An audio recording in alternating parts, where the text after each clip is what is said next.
Hello les amis, je vous reprends pour un nouveau vlog. Je suis en train d'espérer vraiment de toutes mes forces que le magasin de bricolage soit ouvert. J'aimerais bien aller m'acheter une étagère pour mettre dans l'atelier. Je trouve qu'à chaque fois mon plan de travail il est vraiment beaucoup trop encombré par tous mes pots à crayons, ciseaux, etc. Donc il me faut absolument cette planche. Aussi, j'aimerais bien me faire un petit plaisir et m'acheter quelques plantes justement pour pouvoir ensuite les poser sur cette étagère et décorer un petit peu l'atelier. Ensuite, nous allons aller chercher le portant que j'ai fait faire sur mesure. J'ai hâte. Donc ça, c'est sûr. Le magasin de bricolage, c'est moins sûr. Mais bon, j'étais obligée de me déplacer pour voir s'il était vraiment ouvert ou pas. Donc on va aller voir ça. Sinon, c'est pas grave. J'ai vraiment envie que ce soit ouvert. J'ai passé une journée, mais j'arrive. Vous savez, ces journées où vous n'arrivez pas à vous concentrer. Et du coup, la journée passe hyper vite sans que vous ayez vraiment fait ce que vous avez envie de faire. Bon, j'essaie de rattraper le coup en me disant que je vais m'acheter une plante, une étagère et que je vais aller chercher le portant parce que vraiment, ma journée, c'était pas ça quoi.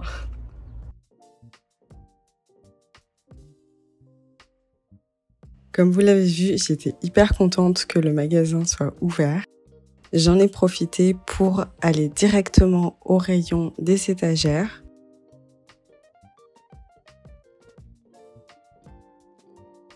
Au départ, j'aurais bien aimé avoir une étagère qui soit, vous savez, sans les pieds, donc une étagère flottante. Mais finalement, ce que j'ai trouvé, c'était pas vraiment ce qu'il me convenait. Tout était beaucoup trop petit.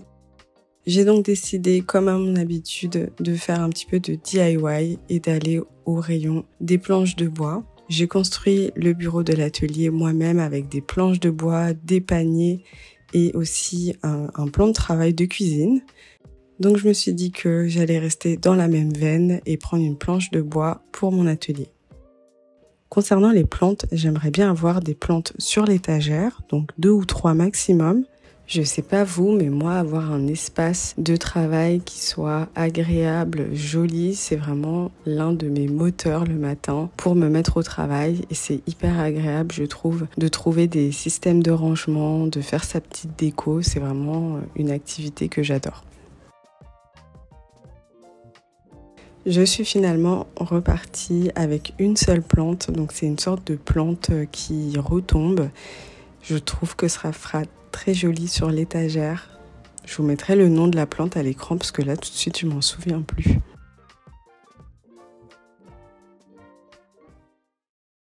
Une fois que j'avais fini mes emplettes, je suis partie chercher le portant, donc je vous mets des images à l'écran. Au final, je suis revenue avec un nouveau portant, une nouvelle plante, mais aussi un miroir. Donc j'ai hâte de vous partager les images de l'aménagement de mon atelier. Je vais essayer d'ajouter un petit peu plus de couleurs, mais surtout j'ai mon nouveau mannequin de couture que j'ai bientôt terminé, donc il va faire aussi partie de la déco et c'est tout un ensemble que je suis en train de créer qui j'espère vous plaira.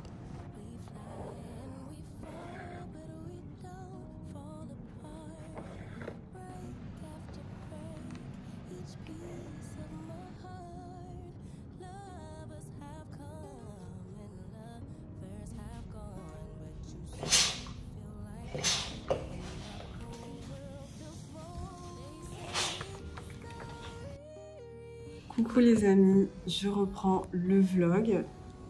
Je viens de tourner une vidéo sur mes coussins de repassage. Hop, donc n'hésitez pas à aller regarder cette vidéo. J'ai mis pas mal d'informations et vous allez voir que c'est très intéressant. Donc je fais une petite pause parce que j'ai besoin de nouvelles chaussures. Je suis une fan inconditionnelle de chaussures. Je n'en ai pas tant que ça finalement parce que j'ai fait un grand tri. Je suis le genre de personne qui use ses chaussures jusqu'à vraiment que, vous savez, les semelles se décollent. Ça ne ressemble plus à rien. Donc j'ai dû faire un grand tri. J'ai dû me séparer de certaines chaussures qui vraiment étaient mortes. Et aussi, j'ai vendu sur Vinted les chaussures qui ne me correspondaient plus. Donc, par exemple, les chaussures avec un trop grand talon, les chaussures de soirée. Je pars jamais en soirée. Vraiment, Je ne sais pas pourquoi j'ai acheté ces chaussures. Je les ai utilisées de temps en temps pour des mariages, des événements.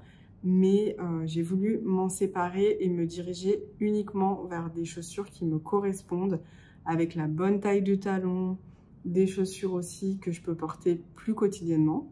Cette frénésie acheteuse a commencé lorsque j'ai vu cette paire de chaussures, donc de la marque Keds, oui je crois Keds, sur le site Zapo que je ne connais pas du tout, donc j'espère que je ne vais pas avoir de mauvaises surprises. Mais j'étais à la recherche d'une chaussure qui fasse un petit peu safari et que je puisse utiliser lorsque je vais dans la réserve naturelle de Maputo. Donc si vous ne le savez pas, c'est maintenant mon endroit préféré sur Terre. Donc c'est une réserve naturelle où on peut aller observer les girafes. Il y a des gnous, il y a aussi des hippopotames, il y a des crocodiles. C'est une réserve qui est, je dirais, un petit peu difficile d'accès, mais moi j'adore cet endroit justement parce qu'il est peu fréquenté. Il n'y a pas de prédateurs, donc il n'y a pas de lions, de léopards, etc. Donc c'est un endroit où on est quand même assez safe.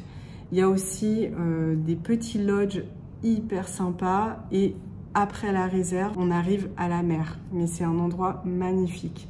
Bref, j'avais envie d'avoir une paire de chaussures adaptées. Je pense qu'on est toutes pareilles, mais j'avais mis pas mal d'articles dans mon panier. Finalement, je me suis raisonnée et je me suis contentée de la paire de Teva noire et des Uggs façon Chelsea. J'ai hâte de porter ces chaussures pendant mes aventures et j'ai été fortement inspirée par Pinterest, donc je vous mets quelques looks à l'écran. Je vous repartage un autre jour. J'ai commencé ma journée par me replonger dans mon agenda. Je me suis fixé des objectifs à atteindre avant la fin de l'année. D'ailleurs, j'ai fait une vidéo si jamais ça vous intéresse de savoir lesquels je me suis fixé. Je dois dire que je suis assez en retard sur mes objectifs et l'emploi du temps. Et quand c'est comme ça, j'essaie de revoir mes attentes et de me focaliser sur mes priorités. J'aimerais pouvoir terminer mon mannequin, avancer sur mon patron de couture et aussi revaloriser mes chutes en cadeau de Noël. D'ailleurs, ce jour-là, je me suis occupée de mes chutes de tissu. Donc comme vous pouvez le voir, tout était déjà trié et séparé par catégorie de couleurs et de matière. Il y a les simples chutes de projets réussis, mais aussi des projets complets dont le choix de matière n'était pas le bon. Par exemple, le tas rose et le tas bleu que vous voyez à l'écran. J'ai carrément mis les projets complets. À chaque fois que je crée un projet dans cette matière, par exemple un pyjama, je finissais avec une matière complètement détendue. Donc j'ai décidé d'essayer de les revaloriser en faisant tout autre chose avec. Dans ces chutes de tissu, j'aimerais couper des bandes et pourquoi pas les tricoter pour faire des accessoires ou des objets de décoration, comme un tapis pour égayer mon balcon ou un grand panier pour y ranger mes règles de couture. Dans un autre sac, j'ai réuni des toiles de coton dont je trouvais que les couleurs allaient bien entre elles. Et pour ces chutes, j'aimerais bien réaliser un gilet ou une veste en patchwork.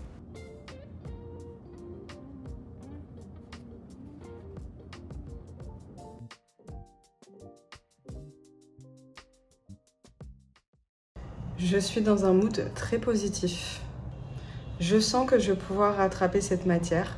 Je l'ai tellement aimée, puis tellement détestée, que j'espère que ça va bien finir. Donc, ma stratégie, je vais couper des bandes dans le bleu, le violet, le vert, etc. Donc, toutes les mailles que j'ai, toujours séparément. Voir quelle quantité de pelote de laine j'obtiens. Faire des petits échantillons et voir si finalement j'en fais des accessoires pour mon atelier ou un bob ou un pull. Enfin, tout dépendra de la quantité que j'obtiens. Et là, comme ça, en boule, j'arrive pas trop à visualiser. Alors, pour info, je ne sais tricoter que le point mousse sur des aiguilles normales. Donc, je suis partie avec des inspirations de pull, de bob, alors que je ne sais pas du tout faire ça. Je pense que le plus raisonnable serait de rester sur mon idée de tapis ou au moins de panier, parce que je sais qu'il y a beaucoup de tutos sur YouTube qui montre comment faire des paniers au crochet.